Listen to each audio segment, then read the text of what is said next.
Hi guys. என்னமா செய்ற நீங்க? கறி மசாலா இட்லி. கறி இல்லாம கறி மட்டும் பாத்தீங்கன்னா நான்வெஜ் கிடையாது. ஸோ நான்வெஜ் ஃபீல்ல டேஸ்ட்ல வந்து பாத்தீங்கன்னா கறி மசாலா இட்லி. சரிங்களா? இப்போ வந்து பாத்தீங்கன்னா நாஸ்டிக் ஃபேன் வச்சிருக்கேன். அடுப்பு ஆன் பண்ணியாச்சு. நாஸ்டிக் ஃபேன் தான் வச்சிருக்கேன். இது சிம் பண்ணிக்கலாம். இப்போ வந்து பாத்தீங்கன்னா ஹாட் பாக்ஸில் இட்லி வந்து கட் பண்ணி போட்டிருக்கேன். இங்கே பார்த்தீங்கன்னா இட்லி பாஞ்ச் மாதிரி தான். ஏன்னா நம்ம உளுத்தம் பருப்பு வந்து இட்லியில் வந்து ஆவரிக்கும் போது உளுத்தம் பருப்பு நல்லா கொஞ்சம் கூட போட்டோம்னா சூப்பராக இட்லி வந்து பார்த்தீங்கன்னா இட்லி அப்படியே ப்ரெட்டு மாதிரி இருக்குது. வந்து பார்த்தீங்கன்னா இது ப்ரெட்டு எப்படி இருக்குமோ சேம் அதே மாதிரி தான் இருக்குது. இப்போ வந்து பார்த்தீங்கன்னா கறி மசாலா இட்லி செய்வதற்கு தேவையான பொருள் வந்து ஃபஸ்ட்டு வந்து வெங்காயம் தான். ரொம்ப வந்து இதில் பார்த்தீங்கன்னா அதிகமான இன்க்ரிடியன்ட்லாம் சேர்க்கறதில்ல. வெங்காயம் பொடிசாக கட் பண்ண வெங்காயம், கொஞ்சம் வெங்காயம் கூடவே இருக்கலாம். இதில் வந்து இட்லி பார்த்தீங்கன்னா எக்கு இட்லி கூட செய்யலாம், அதுவும் நல்லாயிருக்கும். எக் மசாலா இட்லி. இப்போ வந்து பார்த்தீங்கன்னா வெங்காயம் போட்டாச்சு. இப்போ இது கூட வந்து லைட்டாக சால்ட்டு போட்டுருவோம். ஆல்ரெடி இட்லியில் வந்து சால்ட் இருக்கும்.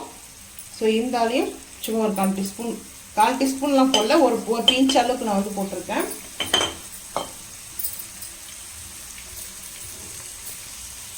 இது வந்து பார்த்தீங்கன்னா கொஞ்சம் ஆயில் வந்து எக்ஸ்ட்ரா இருக்கிற மாதிரி தெரியும். ஏன்னா தக்காளியெல்லாம் போட்டோம்னா சரியாக போயிடும்.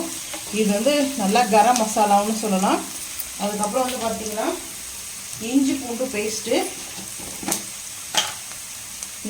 பேஸ்ட்டு வந்து பொடி இட்லி கூட ஒரு நாளைக்கு செய்யலாம். இஞ்சி பூண்டு பேஸ்ட் வந்து பார்த்தீங்கன்னா நான் நல்லா கொஞ்சம் கறி மசாலா டேஸ்ட்டுனால சேர்த்துருக்குறேன். இந்த டைம்லேயே வந்து பார்த்தீங்கன்னா தக்காளியும் சேர்த்துட்டு நான் வந்து மூடி போட்டு போகிறேன். ஏன்னா சலசலன்னு வந்து பார்த்தீங்கன்னா பிடிக்க ஆரம்பிக்கும். தக்காளி போட்டு மூடி போட்டுலாம். மூடி போட்டு கொஞ்ச நேரம் அது நல்லா வதங்கட்டும், பார்க்கலாம். இப்போ வந்து சிம் பண்ணிடலாம். சிம் பண்ணிவிட்டு அப்படியே ஓப்பன் பண்ணிக்கலாம். ஓப்பன் பண்ணிவிட்டு இப்போ லைட்டாக வந்து மிக்ஸ் பண்ணி விடலாம். கொஞ்சம் ஆயில் கூட இருக்கிற மாதிரி தெரியும். ஏன்னா நாஸ்டிக் ஃபேனில் வந்து எப்போவுமே ஆயில் வந்து அப்படி தான் தெரியும். இட்லி வந்து ட்ரை, ஸோ அதனால் கரெக்டாக மேட்ச் ஆகிடும். வந்து பார்த்திங்கன்னா அளவுக்கு நம்ம நல்லா வதக்கணும். இந்த ட்ரை இன்க்ரண்ட்டுக்கு வந்து கொஞ்சம் ஆயில் சேர்த்தோம்னா தான் அது சாப்பிடும்போது அந்த ட்ரையாக ஃபீல் ஆகாது. ரொம்ப ட்ரை ஆச்சுன்னா சாப்பிட்றதுக்கு ஒரு மாதிரியாக இருக்கும்ல. ஸோ அதனால தான் இந்த மாதிரி நல்லா இதை இஞ்சி பூண்டு பேஸ்ட்டு தக்காளியெலாம் நல்லா வந்து பார்த்திங்கன்னா வதங்க ஆரம்பிச்சிச்சு. இந்த தக்காளி வதங்க ஆரம்பிக்கும் போதே அடுப்பு சீன் பண்ணிட்டு சிக்கன் மசாலா இல்லை மட்டன் மசாலா நீ எந்த மசாலா வந்து உங்கள் விருப்பம். நம்ம வந்து பார்த்திங்கன்னா அரைச்சி வச்சுருக்கிறேன் இந்த பிரியாணி மசாலா நான் வந்து ஒரு 1.25 ஸ்பூன் வந்து சேர்த்துக்கிறேன். ஏன்னா அதுதான் மெயின் கறி ஸ்மெல்லோடைய. கேட்டிங்களா நான்வெஜ்ஜே இல்லாமல் சொல்லிட்டு. ஸோ அதுதான். இப்போது அடுப்பு வந்து ஹை ஃப்ளேமில் பண்ணிக்கலாம். கொத்தமல்லி புதினா ஃபைனலாக போட்டுக்கலாம். நான் முடிஞ்சிச்சு. ஸோ வந்து பார்த்திங்கன்னா இதே இருக்கிறத வச்சு நம்ம வந்து சூப்பராக வந்து செய்யலாம் வீட்டில். மசாலா எப்படி நம்ம பண்ணுவோம் சுக்கா அந்த மாதிரி அளவுக்கு வந்துருச்சு. இந்த டைமில் நம்ம வந்து நல்லா இட்லியை வந்து போட்டு ரோஸ்ட்டு பண்ண ஆரம்பிக்கணும். இட்லி வந்து நான் இட்லி கட் பண்ணி வச்சுருக்கேன். இட்லியை சேர்த்துக்கலாம். சில்லி இது வந்து பார்த்திங்கன்னா இந்த இது வந்து சேர்த்துக்கலாம். சில்லி ஃப்ளாக்ஸ் இது வந்து பார்த்திங்கன்னா நானே வந்து தயார் பண்ணி வீட்டில் வச்சுக்குது. ஸோ வந்து பார்த்திங்கன்னா இந்த மாதிரி வந்து மேலே போட்டு அதுக்கப்புறம் நம்ம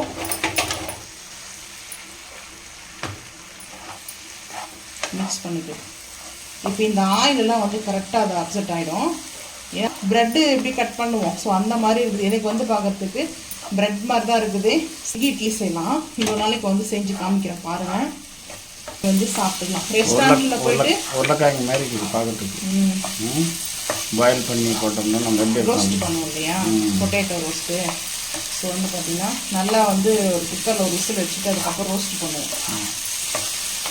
இதுக்கு மேலே வந்து பொடி இட்லி வந்து தனியாக செய்யலாம். அது ஒரு நாளைக்கு. இந்த பாருங்க எவ்வளோ சாஃப்டாக இருக்குது. சூப்பராக அப்படியே வந்து பார்க்குறதுக்கே நல்லா இருக்குது. சாப்பிட்றதுக்கு ரொம்ப டேஸ்ட்டு சூப்பராக இருக்கும். இது கூட ஒரு கார சட்னி, காலையில் செஞ்ச கார சட்னி இருக்குது. ஸோ அதை பார்த்திங்கன்னா ஆந்திரா ஸ்பெஷல் கார சட்னி.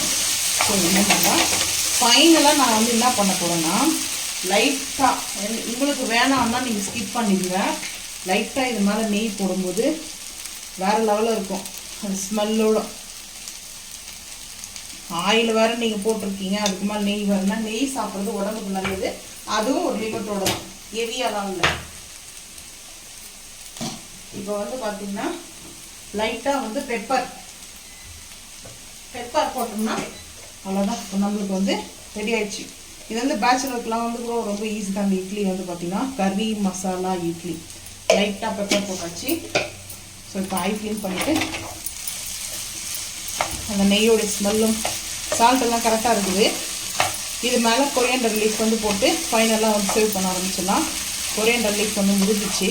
ஸோ அதனால் இது டேஸ்ட் சூப்பராக இருக்கும். இது வந்து சாப்பிட்றதுக்கு இது இப்படியே கூட சாப்பிட்லாம். ஆனால் இருந்தாலும் இதுக்கு வந்து கார சட்னி இருக்குது. சைட் டிஷ்ஷாக வச்சுருக்கேன் தொட்டுட்டேன். அவ்வளோதான். அடுப்பு ஆஃப் பண்ணிடலாம். இந்த பவுல் ட்ரான்ஸ்ஃபர் பண்ணிக்கலாம். இப்போ வந்து பார்த்தீங்கன்னா ஸ்போர்க் வச்சாச்சு, ஸ்பூன் வச்சாச்சு. ஸோ இந்த மாதிரி வந்து பிளேட்டில் வச்சாச்சு. இப்போ நம்மளுக்கு வந்து சட்னி வந்து வச்சுக்கலாம். இது வந்து பார்த்தீங்கன்னா கார சட்னி. இதை வந்து ஒரு பவுலில் வந்து ஊற்றி வச்சாச்சு. ஸோ இந்த மாதிரி தான். அதாவது வந்து பார்த்தீங்கன்னா இது எப்படி சாப்பிட்றதுன்னா இதில் வந்து நம்ம எடுத்து ஸ்போர்க்கில் எடுத்து நம்ம இதை அப்படியே டிப் பண்ணி சாப்பிட்லாம். இல்லை அப்படியே எடுத்து மேலே வந்து ஊற்றி கூட சாப்பிட்லாம். அது உங்களோட இஷ்டம்தான். இதே மாதிரி வந்து பாருங்களா, குழந்தைங்களுக்கு செஞ்சு கொடுங்க. இது போட்டு கூட செய்யலாம், நான்வெஜ் கூட செய்யலாம். அடுத்தடுத்த வீடியோ நான் வந்து போஸ்ட் பண்ணுறேன். இந்த வீடியோ பிடிச்சிருந்தா மறக்காமல் வந்து சப்ஸ்கிரைப் பண்ணுங்கள், லைக் பண்ணுங்கள், ஷேர் பண்ணுங்கள்.